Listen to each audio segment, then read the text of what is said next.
Bismillahirrahmanirrahim. Assalamualaikum warahmatullahi wabarakatuh. Waalaikumsalam Ya, warahmatullahi teman-teman wabarakatuh. sekalian, sekarang kita bertemu dengan Ustadz Devin. Ya, Insyaallah, masyaallah. insyaallah. Bagaimana kita ketahui, ya beliau ini adalah Ustadz yang sebetulnya lumayan unik dan langka. Unik dan langka.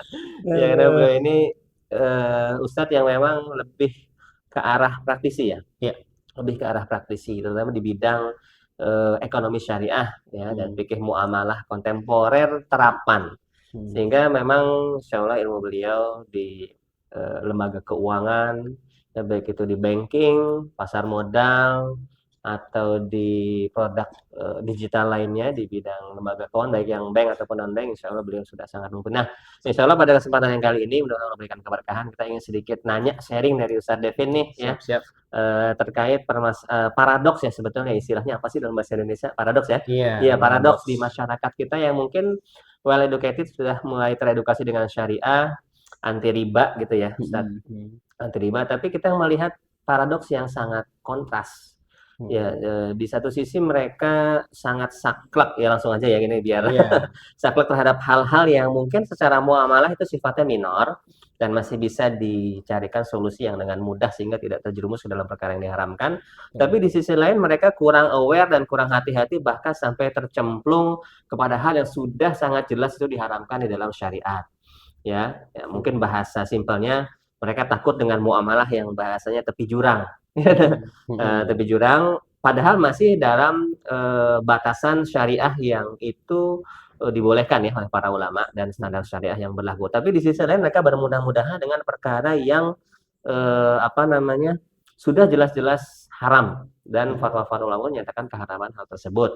Contoh nih Ustadz, banyak masyarakat yang sangat saklek sekali dalam permasalahan misalnya bonus dari penggunaan GoPay atau perkara asuransi syariah ya banyak gembar-gembor asuransi syariah itu adalah yang sesuai syariah ya sekarang. Terus masalah denda keterlambatan di bank syariah dan banyak isu-isu lain mungkin yang mungkin kelompok anti riba garis kiri ya garis kiri itu sangat ekstrim dalam hal. Tapi di sisi lain mereka bermudah-mudahan menggunakan rekening bank konvensional gitu loh. Bahkan mereka kadang menanyakan bonus GoPay ini kalau memang haram boleh nggak saya ditarik tunai gitu kan, dimasukkan ke rekening konvensional. Jadi kayak nggak punya dosa. Mereka takut ini bonusnya itu riba, tapi mereka mendepositkan tarik tunai dananya lewat rekening bank konvensional. Seperti itu juga isu-isu yang mungkin banyak di kalangan para narasumber, coach atau dai ya duat yang juga menyampaikan kepada umat itu isu-isu bahwasanya di banking ini sulit penerapan syariah, kemudian juga nggak ada itu yang namanya asuransi syariah. Tapi di sisi lain kaum muslimin kurang benar-benar diedukasi tentang perkara-perkara yang memang sudah jelas-jelas haram dalam syariat, yaitu penggunaan rekening bank konvensional dan sebagainya. Gimana Ustaz pendapat antum Ustaz? Iya. Bismillah, assalamualaikum warahmatullahi wabarakatuh. Iya, pertanyaannya memang ini ternyata banyak ya ternyata. Iya, Orang takut ngambil KPR tapi rekening dia di rekening yang sama gitu kan. Iya. Misalnya saya takut ngambil KPR tapi Ya. rekening gila buat apa Anda ngomong kayak gitu? Toh sama aja gitu kan. Banyak yang takut mengambil KPR bank konvensional, tapi mereka sendiri punya rekening di bank konvensional. Ya, inilah fakta paradoks yang banyak kita temukan. Ternyata rekening yang sama dengan pembiayaan dia takut diambil kan jadinya lucu gitu loh. Iya. Kan soalnya dia malah membiayai pembiayaan yang dia takuti, padahal yang lain juga ngambil pembiayaan yang sama kan seperti itu kan jadinya lucu. Nah, contoh-contoh seperti itu banyak Sat. Iya. Kira-kira apa sih yang bikin masyarakat tuh muncul gap paradoks yang begitu besar seperti ini? Mereka takut sesuatu yang istilahnya muamalah tepi jurang tapi masih halal, tapi mereka sendiri terjerumus dalam perkara yang sudah jelas-jelas cemplung ke jurang atau haram gitu loh. Sebabnya apa kira-kira? Apakah faktor literasi ataukah faktor duat yang mungkin sebarannya atau memiliki kapabilitas dakwah di bidang muamalah yang mungkin belum banyak atau gimana? Kalau saya melihatnya gini ya. Kalau saya melihatnya tuh bahwa sepertinya dari segi apa yang didakwahkan dari segi muamalah tuh sepertinya nggak imbang. Tidak imbang. Jadi misalnya yang ini yang mereka sangat anti digembar-gemborkan, padahal ini mungkin syai' mukhtalaf misalnya. Iya, syai' mukhtalaf. Misalnya asuransi syariah. Bahkan diharamkan secara umum padahal mungkin yang diharamkan hanya pengembangan dananya saja misalnya. Oke. Atau, padahal pengelolaan poolnya secara prinsipal halal. Iya, iya. Berarti kan sebenarnya penanggungan boleh diambil dari pokoknya meskipun misalnya Heeh. dibilang pengembangannya tidak halal. Misalnya Hmm. seperti kan itu. Iya, Tapi mereka langsung mengharamkan semuanya berserta institusi-institusinya sekalian gitu kan. iya, iya. Menurut saya itu kan jadinya malah berlebihan pada sesuatu yang belum tentu semuanya haram. Hmm. Tapi giliran memakai bank konvensional banyak ustadz yang malah ya sudah pakai aja toh membantu transaksi dan sebagainya. Padahal ini sudah jelas-jelas diharamkan sama semua ulama gitu kan. Kecuali ya beberapa yang tahun 60-an yang masih mengatakan ya Agak nyeleneh ya. begitulah. Yang di awal-awal kemunculan bank Iya, iya. konvensional di dunia Islam mereka masih oh ini memang belum ada badilnya, kita belum ada ya mungkin boleh makruh dan lain sebagainya. Tapi kan itu sudah 50-60 tahun yang lalu yang memfatwakan juga sudah wafat rahimahullah seperti itu ya. Iya. Jadi menurut saya itu ada kurang balance. Beres dari sisi penyampaian para duat ya. Ya, jadi mana yang seharusnya diprioritaskan Prioritas, itu kan ya. harusnya kan fikul awaliyatnya kan harus benar ya. Oke.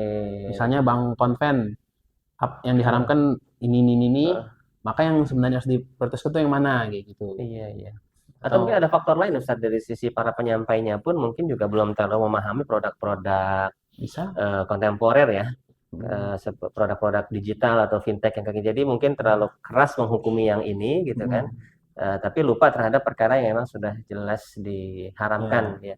Ya berarti memang tidak bisa kita pungkiri ya Ustaz, kalau jamaah zaman sekarang itu lebih melihat ke arah influencer ya.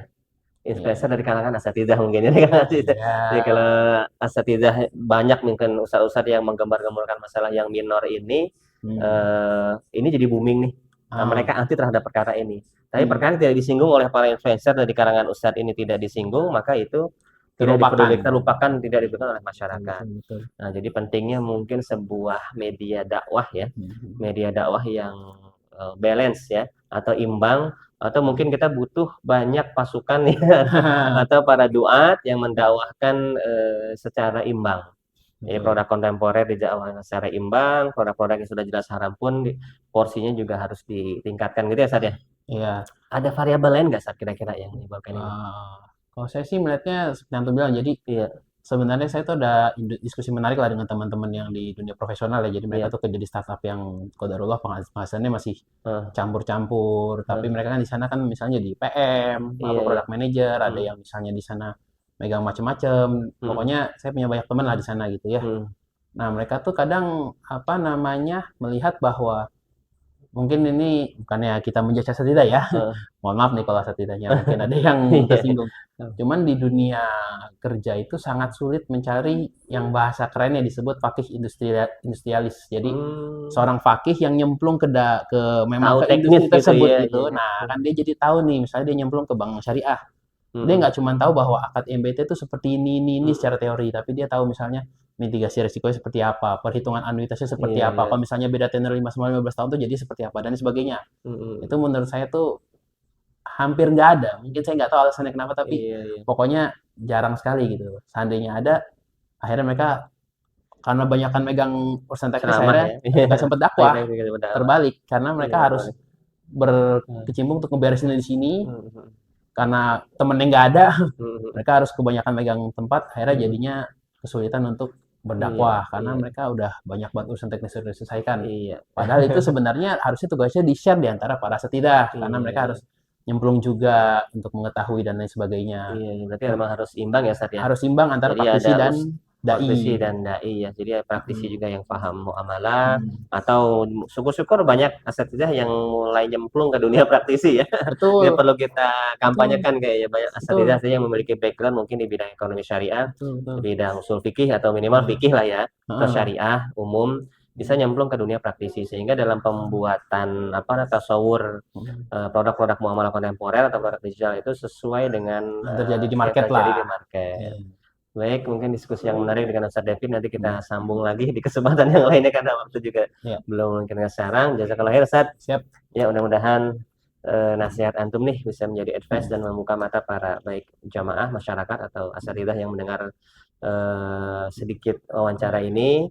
Dan bisa memperbaiki mungkin dunia dakwah di bidang ekonomi syariah kita. Baik. Assalamualaikum warahmatullahi wabarakatuh. Assalamualaikum warahmatullahi wabarakatuh.